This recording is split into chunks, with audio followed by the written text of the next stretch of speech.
കൗസു. മുൻഷിയുടെ മൂത്ത മകൻ നന്ദകുമാർ, ഹിന്ദി അധ്യാപകൻ, ശുദ്ധനാണ്, ഭാര്യയോട് അമിതമായ സ്നേഹം. നന്ദകുമാറിന്റെ ഭാര്യ തനി നാട്ടുമ്പുറത്തുകാരി, അല്പം ആഡംബരഭ്രമം ഉണ്ടെങ്കിലും നല്ലൊരു കുടുംബിനിയാണ്. ഭർത്താവിനെ ചൊൽപ്പടിക്ക് നിർത്തും. എന്തൊരു വേണം കൗസു? കലം. കലോ? കല അടുപ്പത്തിരിക്കുക, ചട്ടും വേണേ തരാം. അരേ ബുദ്ധു, മേരാ കലം കഹാം ഹേ? ഓ, മേരാ കലം. സർ, ആപ്കി കലം പോക്കറ്റ് മേ ഹേ. ഗലത്.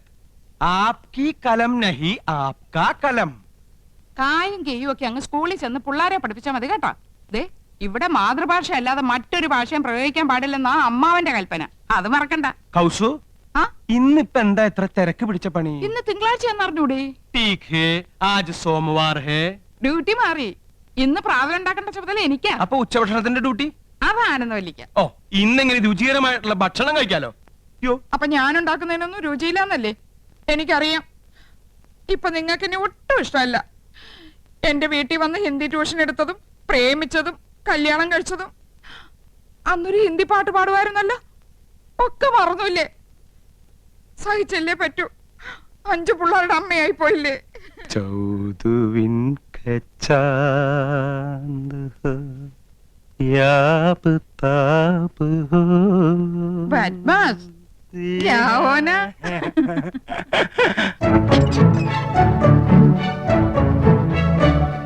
മുൻഷിയുടെ രണ്ടാമത്തെ മകൻ കൃഷ്ണകുമാർ ഒരു സിനിമാ നടനാകണമെന്നായിരുന്നു മോഹം.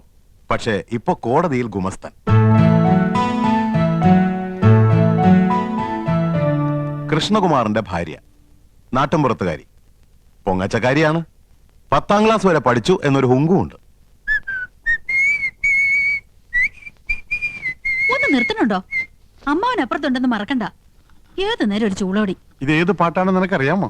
ആ, എനിക്കറിയില്ല. ആനന്ദവല്ലി നീ തന്നെയല്ലി, പ്രേമമെന്തെന്നതെന്നോട് ചൊല്ലി.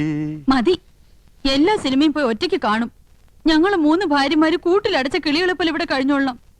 എന്നാ ഭാര്യയും കൂട്ടി ഒരു സിനിമ, ഒരു ബീച്ച്, ഒരു പാർക്ക്, ഒരു ഹോട്ടൽ, ഒരു സ്റ്റൂള്. കണ്ണും പരട്ടം കാണാൻ പാടില്ലാത്ത നീ എങ്ങനെ ഒരു സിനിമയും ഒരു ബീച്ചും ഒരു പാർക്കും കാണുന്നത്? ഇപ്പൊ കാണാമോ? ഈ കണ്ണട മാറ്റാറായെന്ന് വിചാരമല്ലോ ഉണ്ടോ നിങ്ങൾക്ക്? 3 മാസം മുമ്പല്ലേ ഇത് മാറ്റിയത്? അവർ കുറഞ്ഞു. ഒരു കോണ്ടാക്ട് ലെൻസ് വാങ്ങിത്തരാൻ തോന്നിയില്ലല്ലോ. ഒരു കോണ്ടാക്ട് ലെൻസ് പോരല്ലോ ആനന്ദം, 2 വേണ്ടേ? ഓ, തമാശ മതി. എനിക്ക് വേറെ പണിയുണ്ട്. അറിയാം, ഇന്ന് നിനക്കല്ലേ ഉച്ചഭക്ഷണത്തിന്റെ ഡ്യൂട്ടി. കാലാകുമ്പോ കയ്യും കഴിയും വന്നിരുന്നാ മതിയല്ലോ. അതെങ്ങനെയാ ഉണ്ടാവുന്ന അറിയോ? 3 പെണ്ണുങ്ങൾ അടുക്കള കിടന്ന് നരയിക്ക. വിറക് കത്തിച്ചും അമ്മിയിലരച്ചും കല്ലിലാട്ടി ഒക്കെ മടുത്തു. എന്നാ ഭാര്യമാരല്ലേ, അവരുടെ അധ്വാന ഭാരം ഒന്ന് കുറയ്ക്കാൻ ഒരു ഗ്യാസ്, ഒരു മിക്സി, ഒരു ഗ്രൈൻഡർ, ഒരു ഫ്രിഡ്ജ്, ഒരു... എന്നാ തുച്ഛശമ്പളക്കാരായ ഭർത്താക്കന്മാരല്ലേ ചെലവ് കുറക്കാൻ വേണ്ടി ഒരു സാരി, ഒരു മാല, ഒരു വള, ഒരു കുട്ടി, ഒരു നേരത്തെ ആഹാരം, ഇതൊക്കെ മതിയെന്ന് നിങ്ങളും വിചാരിച്ചില്ലല്ലോ. ദേ, നിർത്തണുണ്ടോ? എന്നെ കൊണ്ടൊന്നും പറയിക്കണ്ട. ഞങ്ങൾ 3 പെണ്ണുങ്ങളിൽ നിന്ന് പുകയ്യ. എന്റെ ഷർട്ടും കിടന്നു പോയിരുന്നു. അയ്യോ,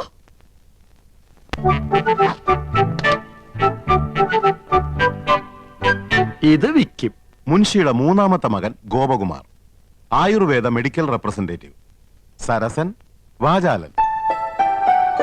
ഗോപകുമാറിന്റെ ഭാര്യ 4ാം ക്ലാസ് വരെ പഠിച്ച ഈ നാട്ടുമ്പുറത്തുകാരിക്ക് ഇംഗ്ലീഷ് ഭാഷ ഒരു ദൗർബല്യമാണ്. അർത്ഥമറിയാതെ സ്ഥാനത്തും അസ്ഥാനത്തും അത് പ്രയോഗിക്കും. ഡിസ്റ്റർബ് ചെയ്യരുത്. കമ്പനിയുടെ പുതിയ ആയുർവേദ ഉൽപ്പന്നമായ പാഷാണഭൂഷണ കസ്തൂരിയുടെ മാർക്കറ്റിംഗിനെ കുറിച്ച് ഞാൻ ഗഹനമായി പഠിച്ചുകൊണ്ടിരിക്കുകയാണ്. പാഷാണഭൂഷണോ? ആ, ചിലന്തി, തേൾ, പഴുതാര എന്നീ ജന്തുക്കൾ കടിച്ച് വിഷം ഉള്ളിൽ ചെന്നു എന്ന് സംശയിക്കുന്നുണ്ടോ? ഉണ്ടെങ്കിൽ 1 ഗ്ലാസ് ചൂടുവെള്ളത്തിൽ 1 ടേബിൾ സ്പൂൺ പാഷാണഭൂഷണ കസ്തൂരി കലക്കി കുടിക്കുക. ശുഭം. ഞാനിപ്പോ തിരക്കിലാണ്. തിരക്കിനിടയിൽ കത്ത് പോസ്റ്റ് ചെയ്യാൻ മറക്കണ്ട. കത്തോ? ആർക്കടി കത്ത്? എടി, ആർക്കാന്ന്? എന്തിനാ ചൂടാവുന്നേ? രഹസ്യമായ കത്താണെങ്കിൽ ആരെങ്കിലും സ്വന്തം ഭർത്താവിന്റെ കയ്യിൽ കൊടുക്കോ? അപ്പൊ നീ രഹസ്യമായി കത്ത് എഴുതാറുണ്ടല്ലേ? എഴുതിയിരുന്നു, കല്യാണത്തിന് മുൻപ്. അത് ശരി. 2 പിള്ളേരുടെ തള്ളയായ ശേഷമാണോ നീ സത്യം എന്നോട് തുറന്നു പറയുന്നത്? നിന്നെ ഡൈവേഴ്സ് ചെയ്യും. അയ്യോ, പ്രേമലേഖനൊന്നുമില്ല. പിന്നെ എങ്ങനെ സൗന്ദര്യം വർദ്ധിപ്പിക്കാന്നുള്ള വംതിയിലേക്കാ രഹസ്യം എഴുതിയിരുന്നത്. അതാണോ? ഇനി എന്നെ ഡ്രൈവാഷ് ചെയ്യോ? അയ്യോ ഇല്ല, ഇന്ദു മതി, ഇംഗ്ലീഷും മതി. താങ്ക്സ്. ഈ കത്ത് വീട്ടിലേക്കാ. ഇക്കുറി വിഷുവിന് ഞാൻ വീട്ടിലേക്ക് ചെല്ലില്ലെന്ന് അറിയിക്കാനാ. വിഷുവിന് നീ വീട്ടിൽ പോകുന്നില്ലേ? ചെയ്ത് മോശമല്ലേ എന്തു? ചേച്ചിമാരും പോണില്ല, ആ. അമ്മാവനെ ഒറ്റയ്ക്കാക്കിട്ട് പോണ്ടാന്ന്. കഴിഞ്ഞ ഓണത്തിന് നീ പോയില്ല, ഈ വിഷുവിനെങ്കിലും ഒന്ന് പോയി കിട്ടുന്ന വിചാരിച്ചേ. ആഹാ, അപ്പൊ ഞാൻ പോയി കിട്ടണല്ലേ? മനസ്സിലിരിപ്പൊക്കെ ഞാൻ അറിയുന്നുണ്ട്. ഹോ, ഒരു റെപ്രസെന്റേറ്റീവ്. റെപ്രസെന്റേറ്റീവ് അല്ല ഇന്ദു, റെപ്രസെന്റേറ്റീവ്. റെപ്രസെന്റേറ്റീവ് രണ്ടും ഒന്ന് തന്നെയാ.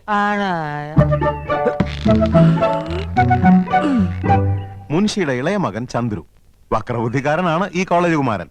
തൊട്ടടുത്ത വീട്ടിലെ മുറപ്പെണ്ണുമായി ലൈനുമുണ്ട്.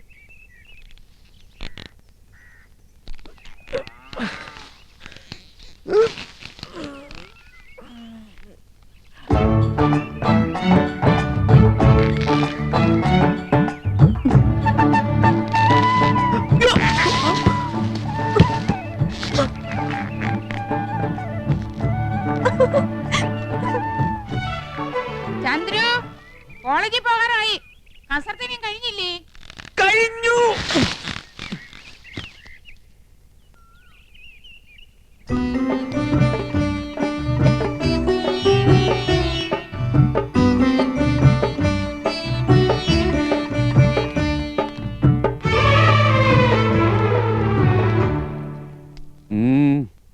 ചേട്ടനെന്തോ പറയണോന്ന്. നന്ദകുമാരൻ എന്തോ പറയാനുണ്ട്. അർദ്ധോക്തിയിൽ വിരമിക്കണ്ട, പൂർണ്ണമാക്കിക്കോളൂ. കൃഷ്ണനും ഗോപനും സ്വന്തമായിട്ട് വണ്ടിയുണ്ട്. എനിക്കും ഒന്ന് വാങ്ങിയാലോന്ന്. സെക്കൻഡ് ഹാൻഡ് പോരെ? മതി. അപ്പൊ ശകടമാണ് വിഷയം. ഗോപകുമാരന്റെ ഒപ്പല്ലേ നീ എന്നും പോണത്? നിന്നെ സ്കൂളിൽ വിട്ടിട്ട് അവനെ ഓഫീസിൽ പോയാ പോരെ? അതിന് 2 ശകടങ്ങട് വേണോ? അല്ല അച്ഛാ, പോണ വഴിക്ക് 1-2 ട്യൂഷൻ ഒത്തു വന്നിട്ടുണ്ട്. ആയിക്കോട്ടെ, അത് കഴിഞ്ഞ് ബസ് പോവാലോ. ആ വഴിക്ക് ഇഷ്ടം പോലെ ബസ് ഉണ്ട്.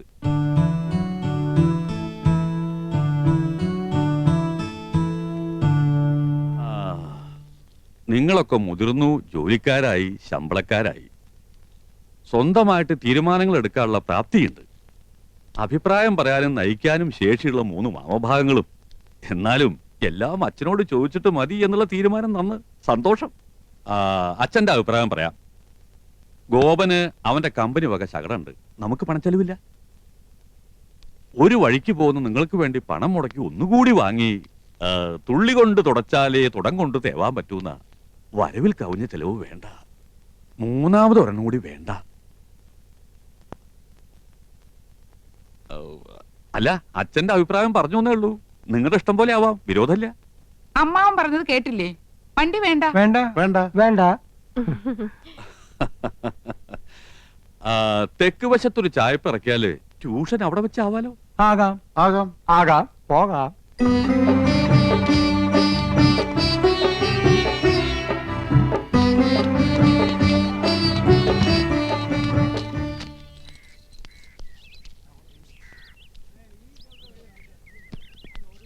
മാളേക്കൽ വീട് പെയിന്റ് ചെയ്യണ്ടല്ലോ. പുതിയ താമസക്കാര് വരുമായിരിക്കും. വിട് വിട്. മക്കളെ, സൂക്ഷിച്ചു പോണം. പതുക്കെ പോയാ മതി. ശരിയച്ചാ. അച്ഛന് ഭയങ്കര പേടിയാ. കൃഷ്ണ, ഗുരുവായൂരപ്പ, എന്റെ കുട്ടികൾക്ക് ഒരു കുറവും വരുത്തല്ലേ.